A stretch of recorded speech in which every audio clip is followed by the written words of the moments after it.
ओम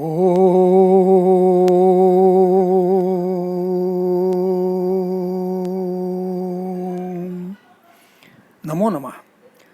मंत्रमय जीवन हो। लेख 10वां संस्कार। लेखक श्रीपाद अभ्यंकर, मुंबई। हिंदू जीवन पद्धति में संस्कारों का बड़ा महत्व माना है। संस्कार 16 माने गए हैं। वे हैं गर्भाधानम, पुंसवनम, सीमंतः, जातकर्म, नामकरणम, कर्णवेदः, निष्क्रमणम, अन्नप्राशनम, चूड़ाकर्म, विद्यारंभः, उपनयनम, वेदारंभः, केशान्तः, समावर्तनम, विवाहः, अंत्येष्टिः। समझ सकते हैं कि गर्भाधानम, पुंसवनम, सीमंतः, जातकर्म ये 4 संस्कार गर्भवती माताओं के लिए हैं, यानी मातृगर्भ में पनपते जीव के लिए भी हैं।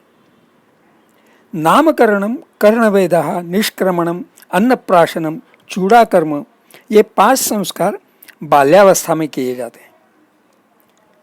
विद्यारंभः, उपनयनम, वेदारंभः, केशान्तः, समावर्तनम ये 5 संस्कार ब्रह्मचर्य के हैं। विवाह ये संस्कार गृहस्थी के शुरुआत का है। अंत्येष्टि यह संस्कार मरणोपरांत प्रायः बड़े बेटे ने करना है। संस्कार ये शुद्ध संस्कृत शब्द है। ये सम प्लस कृ इस धातु से बना है। वैसे तो सम प्लस कृ इस धातु से संकर शब्द भी बनता है। संकर और संस्कार इन दोनों शब्दों में फर्क ये है कि संस्कार शब्द में सम और क के बीच में एक ज्यादा स है। ऐसा ज्यादा स कब आ सकता है, इसका संस्कृत व्याकरण में पाणिनि मुनि ने सूत्र बताया है।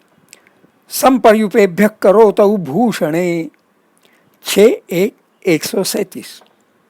यानी यदि कर्म भूषणावह हो, उसका अपेक्षित परिणाम भूषणावह हो और क्रू धातु के पहले सम, परि या उप इनमें से कोई भी उपसर्ग हो, तो वह उपसर्ग और क्रू धातु से बना कोई भी शब्द, इनके बीच में एक ज्यादा स ले लेना चाहिए।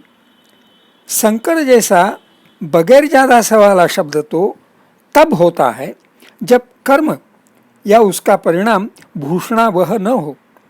देखिए, गीता में स्पष्ट उल्लेख है, संकरो नरकायैव कुलघ्नानां कुलस्य च पतन्ति पितरो ह्येषां लुप्तपिंडोदक क्रियाः। पहले अध्याय का 42वां श्लोक। पदच्छेदे संकरः नरकाय एव कुलघ्नानां कुलस्य च पतन्ति पितरः हि येषां लुप्तपिंडोदक क्रियाः। संकर से बाधित कुल के लोगों को तथा कुल का नाश करने वालों को नरक ही मिलता है। इनके पितरों की पिंडोदक वगैरह श्राद्ध क्रिया न होने से उनको भी नरकवास ही भोगना पड़ता है। संस्कार के बारे में एक अच्छा सुभाषित है, न अभिषेको न संस्कारो संस्कार सिंहस्य क्रियते मृगैः विक्रमार्जित सत्वस्य स्वयमेव मृगेन्द्रता। सिंह जंगल का राजा इसलिए नहीं है कि जंगल के अन्य प्राणियों ने उसका राज्याभिषेक या ऐसा ही कोई संस्कार किया। सिंह की मृगेंद्रता उसे अपने ही विक्रम से प्राप्त होती है। ऐसा ही और एक सुभाषित है, सिंह शिशुरपि निपतति मद मलिन कपोल भित्तिषु गजेषु। क्या रिदम है। सिंह शिशुरपि निपतति मद मलिन कपोल भित्तिषु गजेषु प्रकृतिरियं सत्ववतां न वयस्तेजसो हेतु। सिंह कितना ही छोटा शिशु ही क्यों न हो, वह ऐसे हाथी पर जिसकी भित्ति यानी दीवार जैसे बड़े कपोल यानी बड़े भाल प्रदेश वाला हो, वो भी मद से उन्माद से मलिन हो, ऐसे हाथी से डरेगा नहीं, बल्कि वैसे हाथी पर भी छलांग लगाएगा। ये उम्र या काबिलियत का सब मामला है ही नहीं, अपितु ये नैसर्गिक प्रकृति का सत्वता का विषय है। मनुष्य जीव के शारीरिक तथा बौद्धिक प्रगति का ढांचा काफ़ी निराला है। बाल्यावस्था में निष्क्रमण यानी खुद के पांवों पर खड़े होकर चलते बनने की काबिलियत 6 महीनों से 1.5 बरस तक की उम्र के दौरान बनती है। समझ सकते हैं कि 16 में से 9 संस्कार गर्भवासी तथा बाल्यावस्था के जीव के लिए क्यों बताए हैं। गर्भवासी जीव के संस्कार का एक अत्युत्कृष्ट दाखला है अभिमन्यु का, जिसने माता सुभद्रा के गर्भ में होते हुए ही चक्रव्यूह के भेद की विद्या समझ ली। दुर्भाग्यवश आधी ही समझ ली। चक्रव्यूह का भेद कैसे करें ये तो समझ लिया, लेकिन विजयी होकर उससे सही सलामत बाहर कैसे निकलना ये समझना रह गया, क्योंकि गर्भ में से ही हुंकार भरी जो श्री कृष्ण भगवान ने सुन ली और सतर्क हो गए कि चक्रव्यूह भेद का बड़ा रहस्य कोई तो सुन रहा है। ऋषि मुनियों ने गर्भवासी जीव के भी संस्कार तय किए हैं। ये कोई मात्र मान्यता का विषय नहीं है, उन संस्कारों के शास्त्रीय तथ्य हैं। सीधी सी बात है कि गर्भवती माता को सदा आनंदी होना चाहिए। गर्भवती माता के मनोविकार गर्भवासी जीव में उतरते ही हैं। दरअसल संस्कार इस शब्द की एक सटीक या सही व्याख्या ऐसी भी है, संस्कारो नाम स भवति यस्मिन् जाते पदार्थो भवति योग्य कस्यचिद् अर्थस्य। पदच्छेद ही संस्कारः नाम सः भवति यस्मिन् जाते पदार्थः भवति योग्यः कस्यचित् अर्थस्य। मतलब संस्कारः नाम सः भवति, संस्कार वो होता है, यस्मिन् जाते जिसके करने से पदार्थः पदार्थ या जीव कस्यचित् अर्थस्य योग्यः भवति किसी काम के लायक बनता है। निष्क्रमण इस संस्कार से शिशु खुद के पांवों पर खड़े होने और चलने के लायक हो जाता है। लंदन के सेंट जेम्स स्कूल में शिशु वर्ग में ही संस्कृत सीखना अनिवार्य है। उनका मानना है कि संस्कृत सीखना ये संस्कार है, उससे वाणी शुद्ध होती है।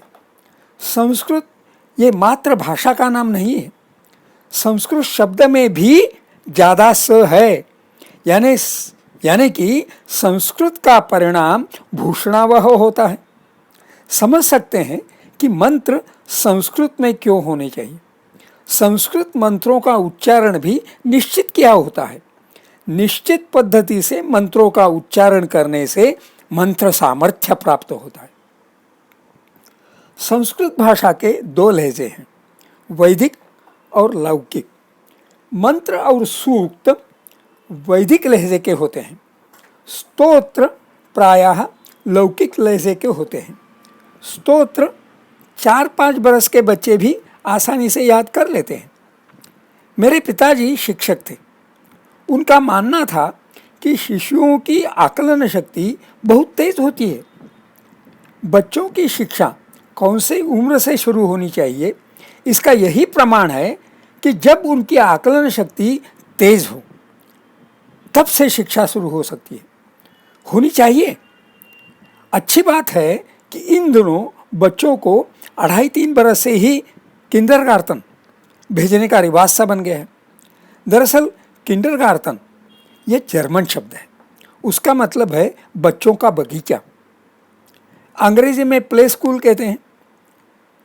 मूल विचारधारा अच्छी है कि उस उम्र में पढ़ाई करवानी नहीं है, हंसते खेलते पढ़ाई हो जानी चाहिए। बगीचा या प्ले स्कूल। अंग्रेजी प्ले स्कूलों की एक बात फिर भी मुझे बिल्कुल अच्छी नहीं लगती कि जो शिशु गीत पढ़ाते हैं वे बहुत सारे बेमतलब के होते हैं। इतना ही नहीं बल्कि नकारात्मक मानसिकता के होते हैं, जैसे London bridge is falling down. ये क्या शिशु गीत हो गया। Humpty Dumpty sat on a wall, Humpty Dumpty had a great fall, शिशु गीत। Jack and Jill went up the hill to fetch a pail of water, Jack fell down and broke his crown and Jill came tumbling after. शिशु गीत, ये कैसे गाने हैं? ये कैसी शिक्षा है? शिक्षा यानी सीखना और सिखाना, ये एक संस्कार है। संस्कार शब्द का मतलब है कि संस्कार से पदार्थ या जीव किसी काम के, किसी क्रिया के लायक बने, सिर्फ रटने के नहीं। पातंजलि योग सूत्र में एक महत्वपूर्ण विचार है क्रिया योग का। पातंजलि योग सूत्रों के साधना पाद इस दूसरे पाद का पहला ही सूत्र है, तपस्वाध्यायेश्वर प्रणिधानानि क्रिया योग। किसी क्रिया से योग होना हो, क्रिया योग होना, किसी क्रिया में जुट जाना हो, तो क्रिया या तो तप हो, या स्वाध्याय हो, या ईश्वर प्रणिधान हो। कोई कहे भी कि शिशुओं के लिए तप, स्वाध्याय, ईश्वर प्रणिधान ये बहुत ऊंची बातें हैं, लेकिन बच्चों को जैसा वातावरण मिले वैसे ढल जाते हैं। यदि घर में हर दिन शाम को सब ने मिलकर शुभं करोति और आरती करने का रिवाज हो, वैसा वातावरण हो, तो उस पवित्र वातावरण का असर बच्चों पर पड़ेगा ही। यही तो संस्कार है। दरअसल ये संस्कार बच्चे बोलना भी सीखे नहीं सीखे हो, उस उम्र से ही हो सकते हैं। उतने छोटे बच्चे आरती के चलते अपने नन्हे हाथों से तालियां तो बजाएंगे। ईश्वर प्रणिधान, इस क्रिया योग का संस्कार ऐसी छोटी छोटी बातों से ही हो जाता है। पाश्चात्य देशों में पेरेंटिंग पर बड़ी बड़ी किताबें बहुत चलती हैं। माता पिताओं ने सीधी सी बात ध्यान में रखनी चाहिए कि बच्चों के सीखने में अनुकरण का अहम हिस्सा होता है। घर में दादा दादी जैसे बड़े लोग हो और बच्चों के माता पिता उनका आदर करते हो, उनको सुबह सुबह प्रणाम करते हो, तो बच्चे भी बड़ों को प्रणाम करना, उनका आदर करना सीख जाएंगे। तैत्तिरीयोपनिषद शिक्षावल्ली अनुवाद 11 के दूसरे मंत्र में वाक्य है, मातृदेवो भव, पितृदेवो भव, आचार्य देवो भव, अतिथि देवो भव, यान्यनवद्यानि कर्माणि तानि सेवितव्यानि नो इतराणि, यान्यस्माकं सुचरितानि तानि त्वयोपास्यानि। शिष्यावल्ली के इन मंत्रों में संस्कारों का आदेश है। समझ ले कि मातृदेवो भव यानी मातृदेवः भव, यानी माता देवः एव यस्मै सः मातृदेवः तथा भव, यानी जिसके लिए माता देव ही है ऐसे बनो। योगा योग है कि आज 9 मई को ये जो मैं लिख रहा हूँ, आज मदर्स डे, मातृदिन मनाने की प्रथा भी है। पितृदेवो भव यानी जिसके लिए पिता देव ही है ऐसे बनो। आचार्य देवो भव यानी जिसके लिए आचार्य यानी गुरुजन देव ही हैं ऐसे बनो। अतिथि देवो भव यानी जिसके लिए अतिथि यानी मेहमान, प्रायः बिन बुलाया मेहमान, देव ही है ऐसे बनो। महाभारत में कथा है कि महाराज युधिष्ठिर के अश्वमेध यज्ञ के उपलक्ष्य में आयोजित भोजन समारोह में एक नेवला आ जाता है जिसका आधा ही अंग सुनहरा होता है। ऐसा क्यों, ये पूछने पर नेवला बताता है कि बरसों पहले एक गरीब ब्राह्मण के घर ऐन भोजन के समय अतिथि पधारते हैं, तो ब्राह्मण के घर के सारे लोग खुद भूखे होते हुए भी अतिथि को संतुष्ट करने में लग जाते हैं। अतिथि और कोई नहीं, खुद यमदेव थे। घर के सारों की अतिथि को संतुष्ट करने की श्रद्धा से खुश होकर यमदेव ने सबों को स्वर्ग प्राप्ति कराई। यमदेव के चले जाने के बाद कुछ ही बिखरे हुए अन्न कणों का सेवन करने से नेवले का आधा ही अंग सुनहरा हो पाया था।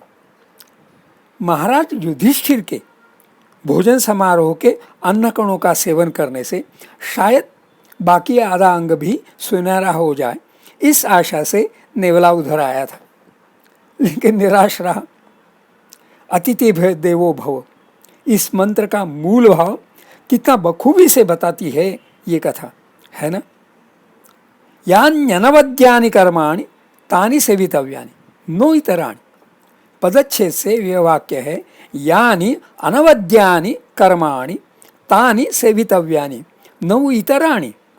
यहाँ अनवद्यानि, अनवद्यानि, इस शब्द में अन और अ ये दो नकार हैं। जो कहने लायक नहीं है ऐसे नहीं है, मतलब जरूर कहने लायक है। तो मंत्र का अर्थ है जो कहने लायक हो ऐसे कर्म जरूर करो।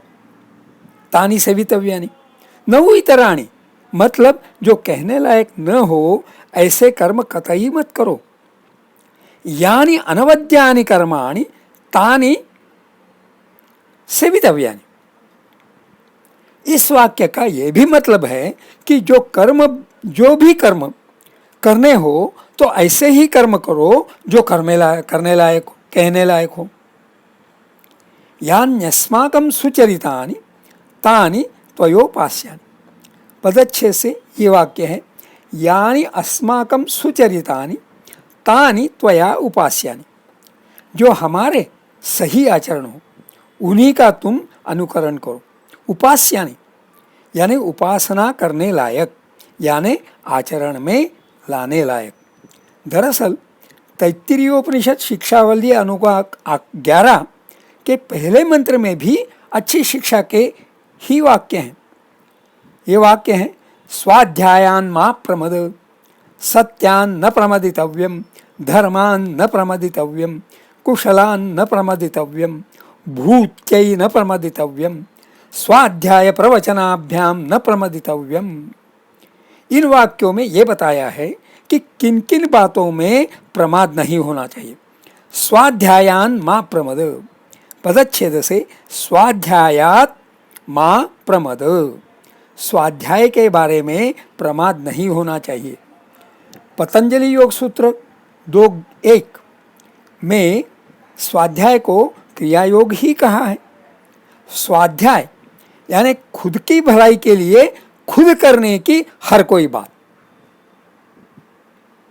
ऐसे क्रियायोग में प्रमाद क्यों हो? सत्यान न प्रमदितव्यम, पदच्छेद से सत्यात न प्रमदितव्यम, न प्रमदितव्यम यानी प्रमाद नहीं होना चाहिए। सत्य के बारे में प्रमाद नहीं होना चाहिए, यानी हमारा आचरण सत्यनिष्ठ ही होना चाहिए। कभी भी झूठ का सहारा नहीं लेना, किसी भी झूठ का समर्थन नहीं करना। धर्मान न प्रमदितव्यम यानी धर्म के बारे में प्रमाद नहीं होना चाहिए। यहाँ धर्म का अर्थ हिंदू, इस्लाम, ईसाई ऐसा कोई धर्म ऐसा अर्थ नहीं है। पातंजलि योग सूत्र 2.1 में जो तपस्वाध्यायेश्वर प्रणिधानानि क्रिया योग कहा है, ये तप, स्वाध्याय, ईश्वर प्रणिधान ये हर एक क्रियायोग धर्म है। कुशलान न प्रमदितव्यम यानी कुशलात न प्रमदितव्यम। कुशलम का अर्थ लगन, जो भी काम करना हो उसमें लगन की कमी नहीं होनी चाहिए। गीता के श्लोक 2.50 में भी कहा है, योग कर्मसु कौशलम, पूरी लगन से काम करना ये योग ही है। भूत्यै न प्रमदितव्यम, यहाँ भूत्यै ये शब्द भूति इस प्रातिपदिक का चतुर्थी एक वचन है। भूति, भूत्यै यानी भूति के प्रति। भूति यानी चराचर सृष्टि, यानी सारे प्राणी मात्र ही नहीं बल्कि अचर यानी स्थलांतर न करने वाले पेड़ पौधे वनस्पतियां सब कुछ। अभ्यास की किताब को गलती से भी पांव लगे तो वह गलती ही है, भले ही अनजाने में भी पांव लगा हो। किताब को पांव लगा हो तो उसको प्रणाम करके उठाइए। यही हमारी संस्कृति है जो संस्कारों से पनपती है। सिर्फ किताबें ही नहीं, भूत्यै यानी किसी भी चीज को पांव लगना नहीं चाहिए। पांव लगना लताड़ने जैसा ही है, वो उस चीज का अनादर है। सृष्टि की हर एक चीज ईश्वर निर्मित है। किसी भी चीज का अनादर करना यानी ईश्वर की निर्मित का अनादर है। बिस्तर से उठते उठते बोलने का मंत्र है, समुद्र वसने देवी पर्वतस्तन मंडले विष्णुपत्नी नमस्तुभ्यं पादस्पर्शम क्षमस्व में। पादस्पर्शम क्षमस्व, इस मंत्र में भी हम धरणी माता से क्षमा याचना करते हैं कि मेरे पाँव तो तुझे लगेंगे, इस गलती की माँ धरती माँ क्षमा करो। स्वाध्याय प्रवचनाभ्याम न प्रमदितव्यम, यहाँ स्वाध्याय और प्रवचन इन दो बातों का जिक्र है। स्वाध्याय प्रवचनाभ्याम ये पंचमी द्विवचन है। स्वाध्याय का विवेचन तो हुआ, प्रवचन यानी ज्येष्ठ श्रेष्ठों के आदेश, उन आदेशों के पालन में प्रमाद नहीं होना चाहिए। हमारे धर्म ग्रंथों में जो वचन है, जो मंत्र है, जो आदेश हैं, वे श्रेष्ठों के श्रेष्ठ आदेश ही हैं। न प्रमदितव्यम, उनका पालन होना ही चाहिए, उनके प्रति अनादर नहीं होना चाहिए। तैत्तिरीयोपनिषद शिक्षावल्ली अनुवाद 11 के दोनों मंत्र इतने सरल हैं, सही हैं, मुखोद्गत करने के लिए भी आसान ही है। मैं तो समझता हूँ कि ये मंत्र खुद को समझाने के लिए, खुद को सदाचार की याद दिलाने के लिए मुखोद्गत करके दिन में एक बार तो बोलनी चाहिए। अच्छे मंत्रों से अच्छी शिक्षा होती है, अच्छे संस्कार होते हैं। वैसे तो शिक्षा और संस्कार में फर्क ही क्या है? संस्कार यानी मन की शिक्षा, मंत्रों से मन की शिक्षा होती है। या तो यूं कहें कि मंत्र ये मन की शिक्षा के अत्युत्तम साधन है। शुभमस्तु।